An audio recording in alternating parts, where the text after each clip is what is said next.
Custo de vida, emprego e desemprego, cesta básica, tarifas públicas, salário mínimo.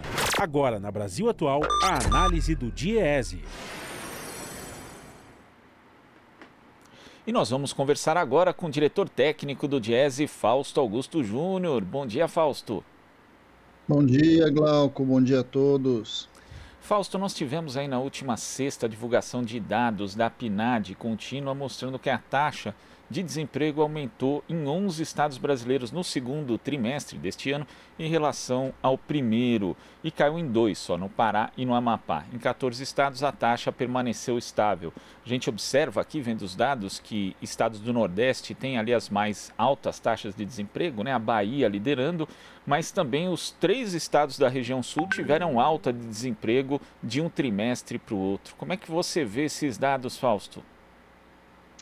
Bem, Glauco, os dados que saíram na semana passada já eram os dados que tinham sido, do ponto de vista global, anunciado ali pelo IBGE na semana anterior. São os dados referentes ali ao miolo da crise da pandemia. Basicamente, a gente está pegando o trimestre que pegou de abril até junho, né? Ou seja, é o trimestre fechado, fecha esse primeiro semestre e mostrando bastante o impacto da pandemia no emprego e na capacidade de geração e de renda das pessoas.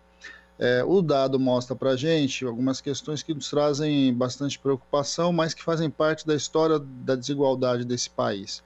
A taxa de desemprego é muito mais alta entre os mais pobres, muito mais alta entre as mulheres, entre os jovens e entre os negros. É bom lembrar que a taxa dos negros está beirando os 18%, enquanto a taxa dos brancos está em torno aí de 10%. A gente vai ver uma taxa muito menor nos estados do Sul e uma taxa muito maior nos estados do Nordeste. Então, Bahia, por exemplo, está beirando aos 20%, na Bahia, Sergipe, beirando aos 20% de taxa de desemprego. Isso coloca para nós uma série de questões.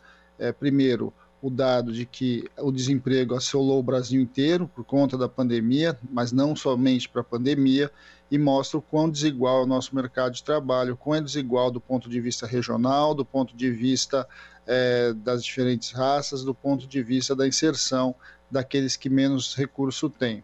Um outro dado também que chama bastante atenção é a quantidade de pessoas ali, mais de 2 milhões e meio de pessoas que estão procurando emprego há mais de 2 anos, ou seja, além de tudo, o mercado também leva bastante tempo para repor as pessoas no mercado de trabalho. Isso coloca para nós o desafio de construir políticas que sejam políticas afirmativas do ponto de vista da capacidade de inserção do sujeito e, de alguma forma, reduzir bastante esse tempo. Fausto, quando a gente observa os dados, também tem aí, falando dos segmentos, o setor informal sofreu mais também de um trimestre para o outro, né? A pesquisa pontos percentuais em relação entre um e outro trimestre e 4,3% frente ao mesmo período de 2019. Quer dizer, Fausto, a gente tem aqui um contingente muito grande no Brasil de trabalhadores que são desprovidos de direitos trabalhistas na prática e esses ainda sofreram mais com desemprego nesse período.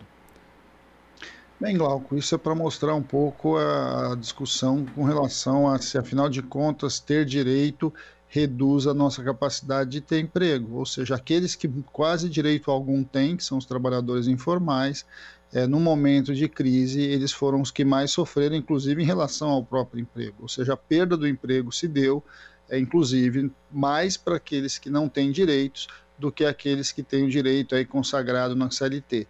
Isso é bom para a gente abrir o debate em que principalmente o atual governo tem colocado que os trabalhadores têm que escolher entre ter emprego e ter direitos. Está muito claro que quanto mais estruturado é o mercado de trabalho, mais, de certo modo, um conjunto de garantias é colocado para esse trabalhador e, além disso, a própria estabilidade do emprego é maior. Eu acho que esse é um dado que nos faz refletir, nos faz colocar a discussão para frente que está posta aí em relação às mudanças da regra da legislação trabalhista. É claro que o mercado de trabalho brasileiro tem uma taxa de informalidade estrutural, faz parte da lógica de distribuição dos recursos, faz parte da lógica da organização do nosso mercado de trabalho, essa taxa de informalidade alta. O problema é que nos últimos anos essa taxa vem crescendo e vem extrapolando aí metade do próprio mercado de trabalho. Algo para se preocupar, uma vez que a taxa de informalidade significa, de um lado, um conjunto maior, cada vez maior de trabalhadores sem nenhum tipo de garantia, e de outro, a própria redução da arrecadação do governo por conta dos impostos, enfim, que estão atrelados às folhas de pagamento. E a gente vê esse aumento da informalidade paralelamente justamente ao desmonte dos direitos trabalhistas, contradizendo também, né, Fausto, esse discurso de que, olha, com menos direitos a gente vai ter mais empregos, como você disse. Não é verdade isso, e também dificulta a obtenção de dados para saber de fato como está o mercado de trabalho brasileiro. No início nós tivemos aí, quando houve a aprovação do auxílio emergencial, a gente pôde acompanhar a dificuldade, né, para se obter dados justamente dessas pessoas que estão na informalidade. Então é ruim de tudo essa situação, né, Fausto?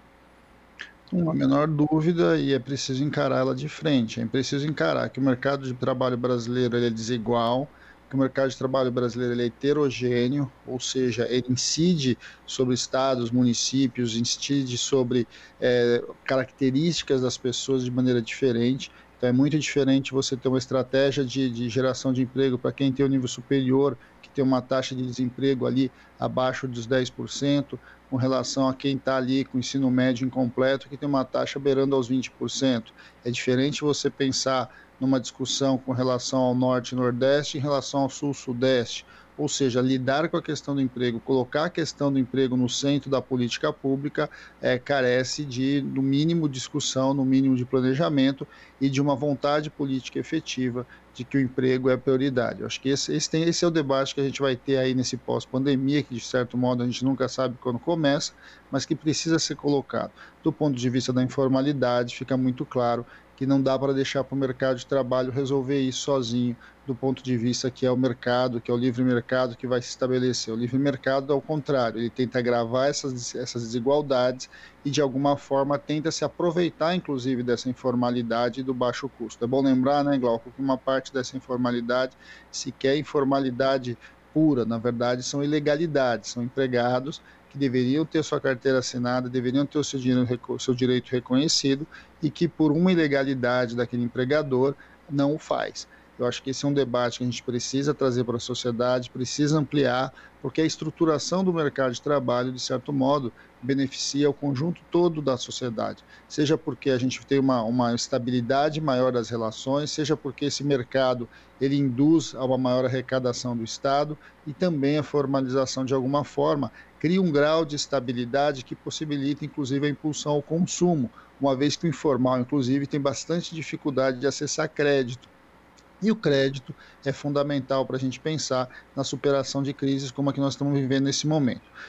Com tudo isso, o que a gente vem insistindo, que cabe ao Congresso Nacional, cabe ao governo federal, cabe a estados e municípios, a criação de políticas ativas de emprego e renda que, de alguma forma, lide e dê conta dessa enorme desigualdade de um lado e dessa informalidade de outro. Tá certo, Fausto. Muito obrigado pela sua participação aqui no Jornal Brasil Atual e até a próxima. Bom dia a todos, boa semana e até a próxima. Boa semana. Conversamos aqui com o diretor técnico do Diese, Fausto Augusto Júnior. Você está ouvindo Jornal Brasil Atual. As notícias que os outros não dão.